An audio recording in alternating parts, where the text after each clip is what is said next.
खालिस्तान लफ्ज़ आपने यकीनन सुना ही होगा और पंजाब के किसानों पर भी इल्ज़ाम लगातार लगाया जा रहा है कि वो खालिस्तानी हैं। आखिर क्या है खालिस्तान?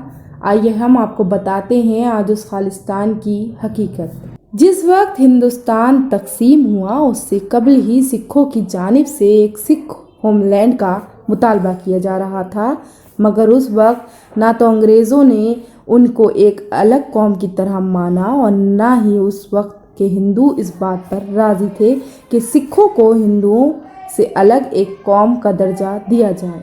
हालांकि दोनों मज़ाहिब के दरमियान मरने के बाद नज़र आतिश किए जाने के अलावा कुछ भी एक जैसा नहीं था।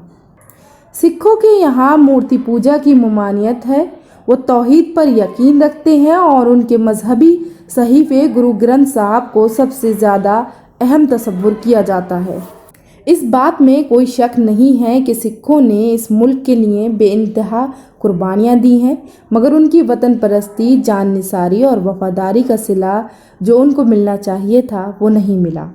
आज़ादी के बाद जब हिंदी और पंजाबी का मसला खड़ा हुआ तो पंजाब को काट कर हिमाचल प्रदेश और हरियाणा की शक्ल में दो नए सूबों का क़याम हुआ और चंडीगढ़ पंजाब को दिए जाने के बजाय हरियाणा और पंजाब की मुश्तरक राजधानी करार दे कर यूनियन टेरेटरी बना दिया गया। चंडीगढ़ पंजाब को दिए जाने के सिलसिले में सिखों ने बहुत कोशिशें की, यहाँ तक कि एक मशहूर लीडर दर्शन सिंह फेरुमान इसी मुतालबे को लेकर तवील मुद्दती भूख हड़ताल पर बैठे और भूख हड़ताल की वजह से ही उनका इंतकाल हो गया। इसके अलावा अकाली रहनुमा संत फतेह सिंह ने खुद सोजी का ऐलान भी किया, मगर हुकूमती टस से मस नहीं हुए, बल्कि उन्होंने सिखों के एक और फ़िरके निरंकारियों को बढ़ावा देकर सिखों की ताकत को कमज़ोर करना चाहा। 80 की दहाई के अवाखिर में निरंकारियों और सिखों के दरमियान फसादात शुरू हो गए। सिखों का इल्ज़ाम था कि हुकूमत निरंकारियों को बढ़ावा दे रही है। फिर पंजाब की सियासत में जनरल सिंह भंडरान वाला नाम के एक सिख संत का नाम उभरा, जिन्होंने एक अलग सिख रियासत खालिस्तान के नाम से कायम करने की तहरीक चला दी। 80 की दहाई में खालिस्तान की तहरीक ने दहशतगर्दी का रूप इख्तियार किया और मुख्तलिफ शहरों में बम धमाके और दहशतगर्दाना हमले आम बात हो गई। 1981 में 5 सिखों ने एक हिंदुस्तानी हवाई जहाज़ को अगवा भी किया।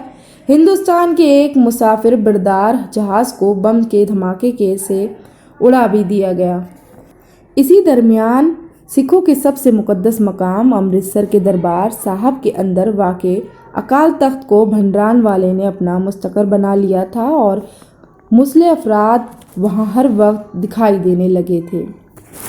ये वो वक्त था जब पंजाब में हिंदुस्तान का कानून नहीं भंडरान वाले का हुक्म चलता था। 1945 में जून के महीने में इंदिरा गांधी की हुकूमत ने अकाल तख्त को खाली करवाने के लिए हिंदुस्तानी फ़ौज को उतार दिया, जिसके बाद वहाँ मौजूद मुस्लिम सिखों से फ़ौज की लड़ाई छिड़ गई, जिसके दौरान सैकड़ों सिख मारे गए और अकाल तख्त की इमारत को भी सख्त नुकसान पहुँचा, मगर हुकूमत ने जनरल सिख भंडरान वाले को ख़त्म कर दिया। इस वाक़े के सिर्फ 5 महीने के अंदर ही इंदिरा गांधी के सिख मुहाफिजों ने इंदिरा गांधी को कत्ल कर दिया और फिर इंदिरा गांधी के कत्ल के बदले लेने के लिए सिखों पर हिंदुओं की भीड़ टूट पड़ी। फिर भी ये जंग ख़त्म नहीं हुई। सिख इंतहा पसंदों ने 1985 में हिंदुस्तान के एक मुसाफिर बरदार तैयारे को उड़ा दिया। खालिस्तानी दहशतगर्द चुन चुन कर लोगों का निशाना बनाते रहे, यहाँ तक कि फ़ौज के साबिक सरदार जनरल AS वेदिया को भी उन लोगों ने कत्ल कर दिया। पंजाब में दहशतगर्दी ख़त्म उस वक्त हुई जब बेनज़ीर भुट्टो ने 1996 में राजीव गांधी की हुकूमत को खालिस्तान के बारे में सारी खुफिया इतलात फराहम करवा दी, जिसके बाद हिंदुस्तान की फ़ौज और पुलिस ने मिलकर खालिस्तानियों का खात्मा कर दिया। 90 की दहाई के बाद खालिस्तान का जिक्र शायद ही किसी ने सुना हो। आज इस तहरीक के तमाम हामी मुल्क से फ़रार हैं اور بیرون ملک اپنی سرگرمیاں جاری رکھے ہوئے ہیں، مگر ملک کے اندر ان کا کوئی اثر نہیں ہے۔